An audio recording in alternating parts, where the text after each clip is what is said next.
What do we know about Hezekiah Sellards and Jenny Wiley? We know that Hezekiah was the father of Jenny Sellards Wiley, and Thomas was her husband. The short answer to the question is not much. So let's review what we do know. About Hezekiah Sellards, most of what we know is contained in Clayton Cox's book, Descendants of Hezekiah Sellards, which is the book that's titled tells you everything about it. It's the descendants of Hezekiah Sellards. He says that Hezekiah migrated from Scotland to Ulster. Ulster is the 6 counties of Northern Ireland. He says he migrated to America in 1732 because of religious persecution in Northern Ireland, that he was a staunch Presbyterian and a lay leader of the church. We don't know who his wife or wives were. We don't know where he is buried. No marriage license has ever been located. We know that he settled first in Philadelphia, then moved down the Shenandoah Valley, and ended up on Walker's Creek, Bland County, Southwest Virginia, about 1760. But what do we know about his background behind that? Then there's Thomas Wiley. We know a little bit about more about him, much of which comes from the William Ellerslie Conley book about the descendants of founding of Harmon Station and the Wiley captivity. We know that he was an Irish immigrant. William Ellerslie Conley says that he was recently arrived in 1777 from the north of Ireland, but other sources say he was here as early as 1760. Clayton Cox says that Hezekiah Sellards was opposed to the marriage of Jenny and Thomas Wiley, and he suggests that it may have been because of, quote, opening of old wounds of Scotch-Irish conflicts of old Ireland. That suggests to me that he is suggesting or thinking that the reason that Hezekiah Sellards opposed the marriage to Thomas Wiley was that Thomas Wiley was a Roman Catholic because of the conflicts in Ireland. We know he was born about 1756, that he fought at the Battle of Point Pleasant in 1774, served in the Robertson, Virginia militia, the Captain Lowe militia, and the Virginia Line in 1778. He fought at the Battle of Monmouth, New Jersey in June of 1778. 1779, he married Jenny. They moved to Kentucky. He died around 1810 and is buried in what is now Johnson County, Kentucky. But what else do we know about his background? Again, the short answer, not very much. But I think if we have a little bit of a history lesson, perhaps we can learn just a little bit more about these two men's backgrounds that will let us deduce some things about them.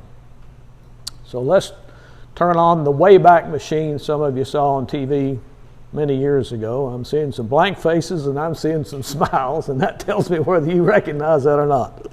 We believe they are Scotch-Irish.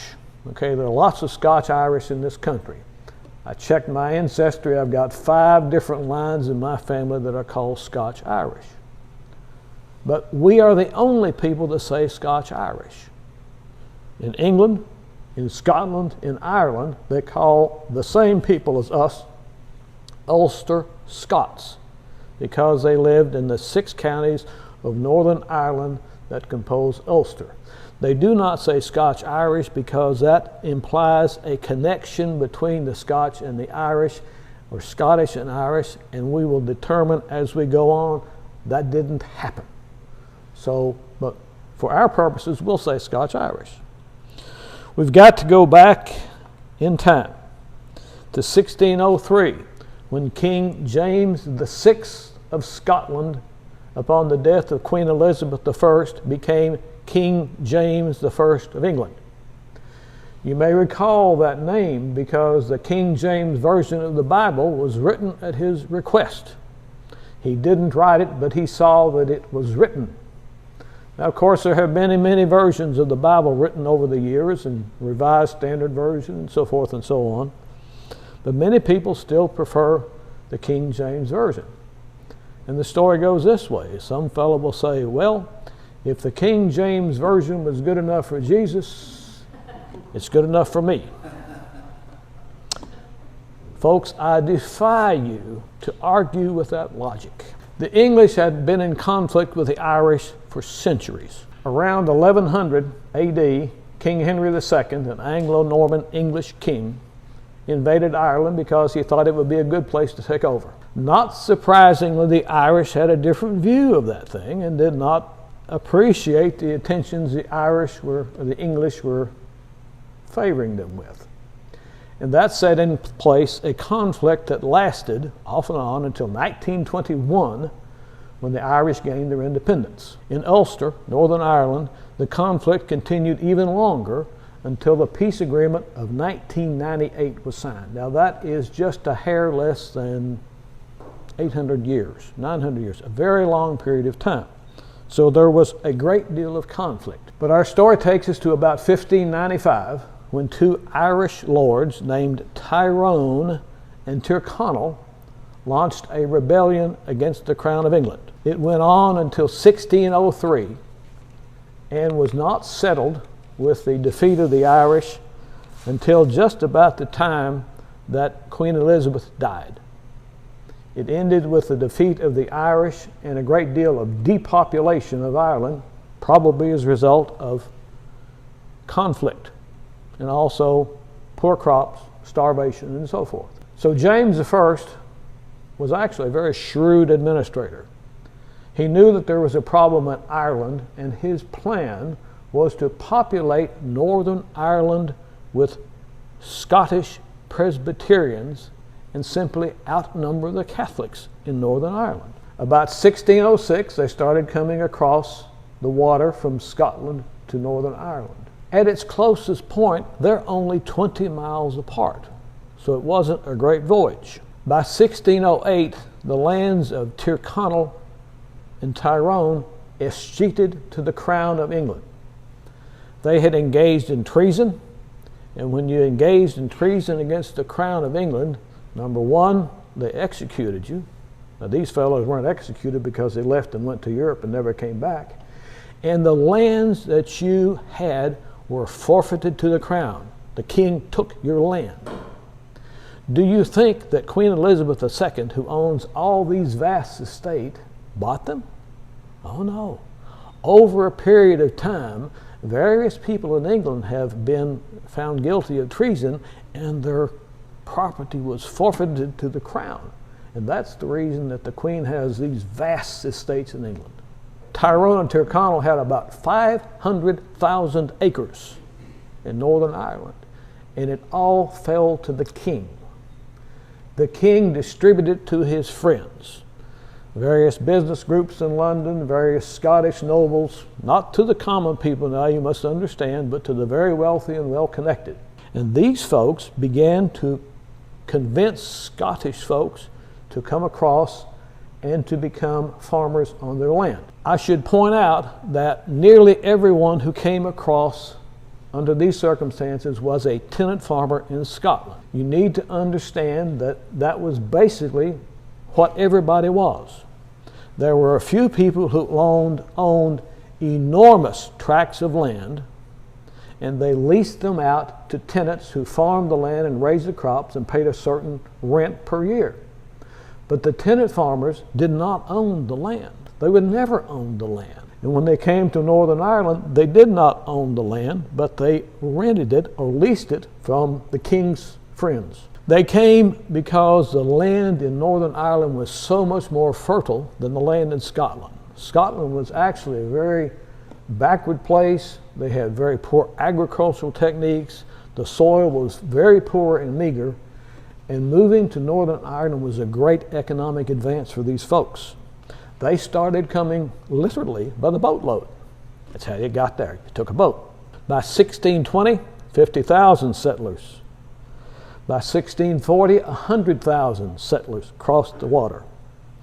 By 1650, Protestants, the Presbyterians, were the numerical majority in the 6 counties of Northern Ireland. But all was not great in Northern Ireland. There were various problems that occurred. There was periodic persecution by the Church of England, the Anglican Church. You need to remember that in those times, the way religion worked was, whatever faith or religion the king was, the king expected everybody else to be of that faith. And if you wanted to be of another faith, you were taking a great risk. So the king required in 1639 what was called the Black Oath. That required the Ulstermen to swear that they would not support any religious uprising that was taking place in Scotland. The Scottish Presbyterians had issues with the Church of England, and there was a great deal of discord. Many of those refused. Many of those who refused came to this country at a later date. And there were persistent problems with the Irish Catholics. They launched a rebellion, the Catholics did, around 1640. It took a long time for the English to get around to dealing with that because they had the English Civil War that resulted ultimately in the execution of King Charles I, the successor of James. But finally, about 1650, Oliver Cromwell came across the Irish Sea and put down the rebellion. It took about 3 years. And when I say took down the rebellion or put it down, I mean that seriously. As a result of the fighting, famine, persecution, during the period of time of the putting down the revolt, the population of Ireland was 1.4 million when Cromwell arrived, and by the time he had finished his work, 600,000 had died. That's 3/8. These two tables have 9 people. Under that theory, 3 are gone. So it was an enormous toll on the population. The Scottish, Scotch-Irish, Ulster Scots made a good show of it in Northern Ireland. They learned and they used good agricultural techniques. They drained the swamps. They got into wool. They got into linen. Some people came from the Netherlands and brought the flax industry, and they were doing quite well. So well that the people in Parliament in London sometimes got a little jealous. And they passed laws that damaged the folk in Northern Ireland. For example, in 1663, they passed a law that Irish ships were forbidden from transporting goods to any part of the British Empire. Why did they do that? So the English ships could transport the goods to the other parts. 1698, they passed what was called the Woollands Act, which prohibited the export of Irish wool, which is quite good wool, except to England and Wales. They couldn't send it to France, they couldn't send it to Holland, they couldn't send it to Sweden. So they were punished by that. Later there was the reign of James II, 1685, who was Catholic, and who again began to persecute the Ulster Scots. That ended in 1690 in what was known as the Glorious Revolution, when William and Mary of Orange came from Netherlands and defeated James II in June 1690 at what is called the Battle of the Boyne. That is still celebrated today by the Protestants in Northern Ireland. They have little orange buttons that they wear, and you can see that. But that broke the Catholic power. That brings us to the migration from Northern Ireland to the United States. It started in the 1700s, and there were 5 periods of migration. 1717, 1725, 1740, 54, and 1771. The migration ended completely in 1775 when the American Revolution started, and everything, all the migration stopped. The first people to migrate were the Presbyterian ministers because of their religious persecution. But most of the time, the migration was because of difficult economic circumstances in Northern Ireland. In 1703, Queen Anne had passed by Parliament what is called the Test Act. That required all officers of whatever kind in Ulster to take an oath and take the sacraments of the Anglican Church. Well, the Presbyterians would not do that. They simply would not do that. That act was far-reaching. It meant that a marriage done by a Presbyterian minister might be void. It also meant that a Presbyterian minister could not bury someone who was dead without using the Anglican sacrament. Now this created a great deal of discord and persuaded a lot of people to leave. 1717 there was a drought, 4-year drought that caused a lot of people to come. And there was also a process called rent racking. As I said, these people were tenants. They rented the property from the landlords. They usually lived in England.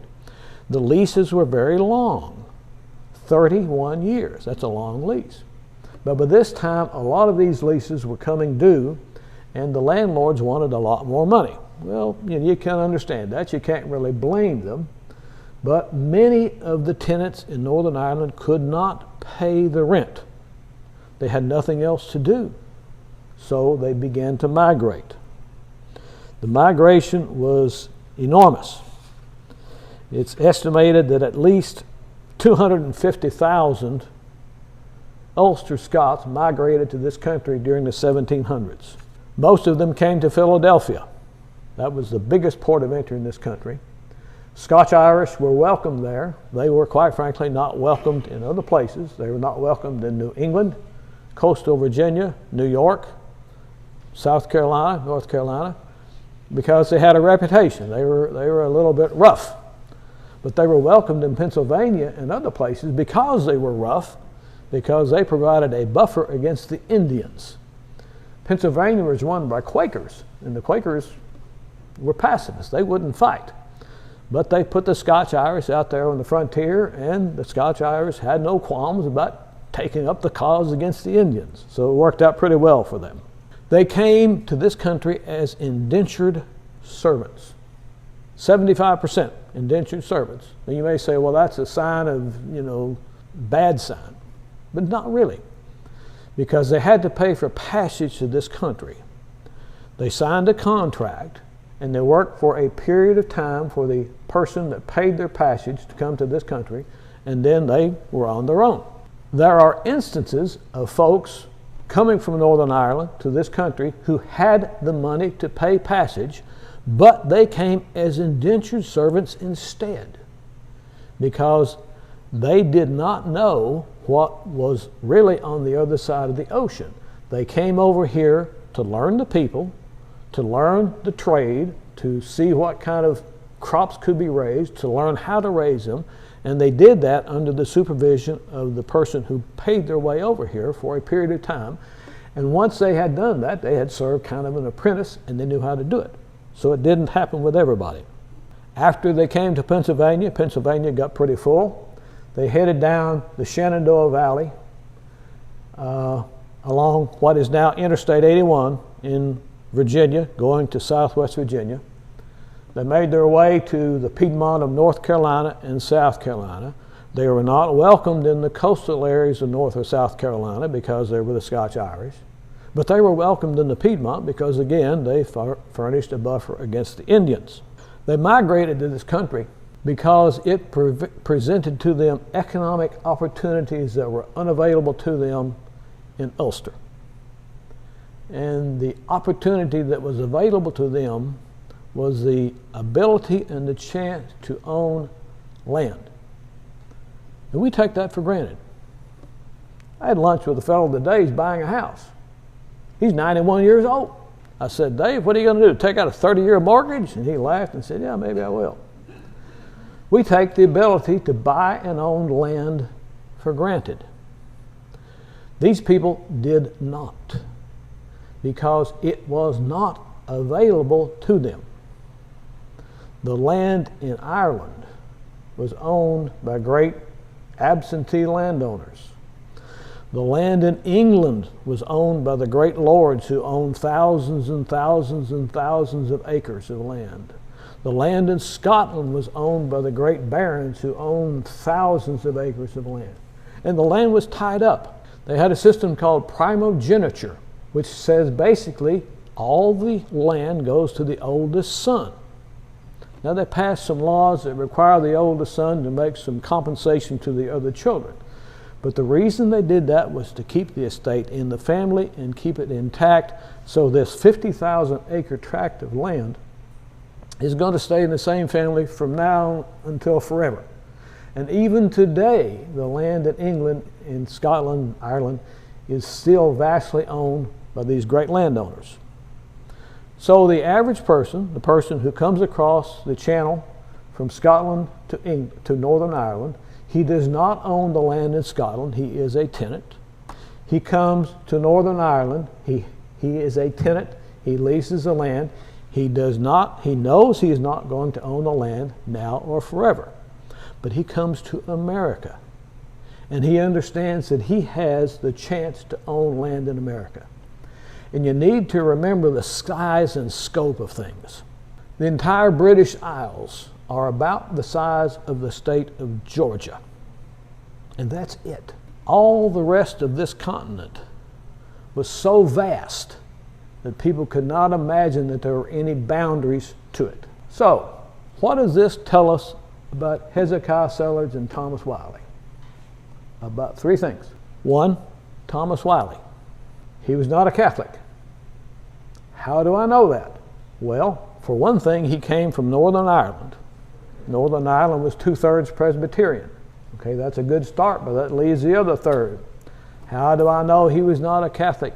Because he migrated in the 1700s.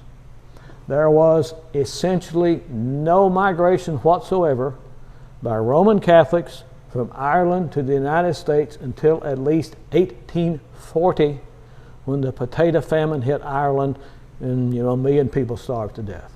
So we can assume, we don't know within 100% of certainty, but we can be almost absolutely certain that he was not a Catholic. What do we know about Hezekiah Sellards? I would say that everybody in this room is a descendant of Hezekiah Sellards or married to one. Okay. My question is, which of you or who of you know who it was that inherited Hezekiah Sellards' kilt, his bagpipes, and his tartan? I don't. I didn't inherit it. Nobody in my family did. Do any of you know?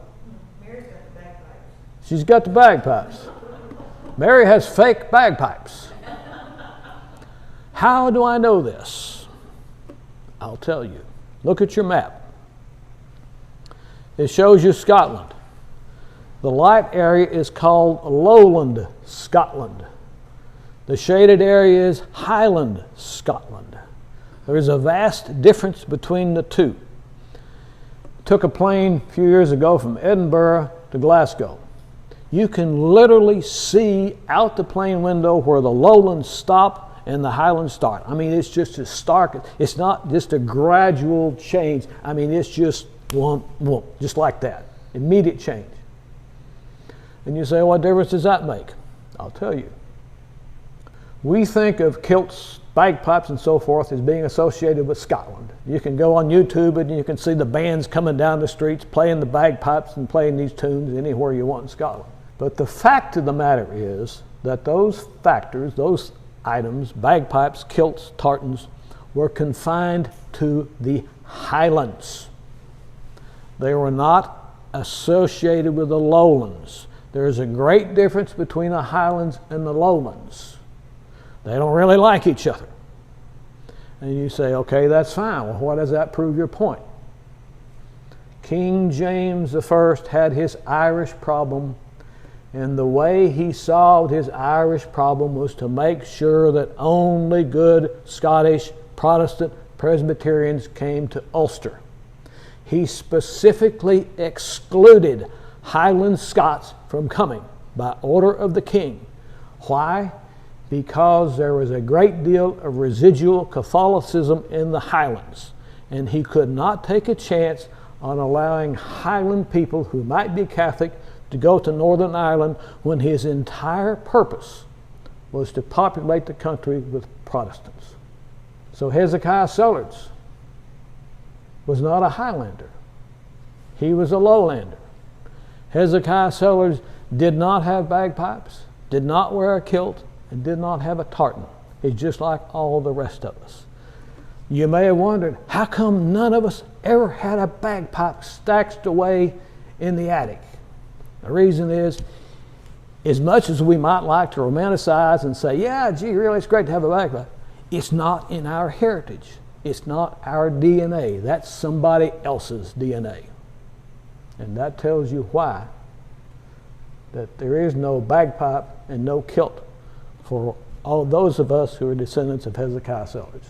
And my third point is a point I've already touched on, but at the risk of repeating myself, I'll repeat myself. They came here, you can just write this down, Hezekiah Sellards and Thomas Wiley, because of land.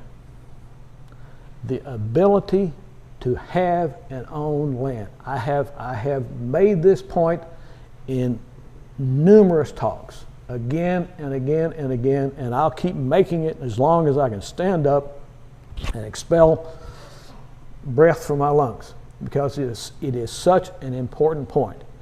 It is hard for us to grasp the significance of people who have never had the chance, and all their ancestors have never had the chance to own land, to go across the ocean, and all of a sudden, you can own land. You can own land. And I am certain that that was a motivating factor for Thomas Wiley and Hezekiah Sellards and the other 250,000 Ulster Scots who came to this country. With that, my friends, I thank you.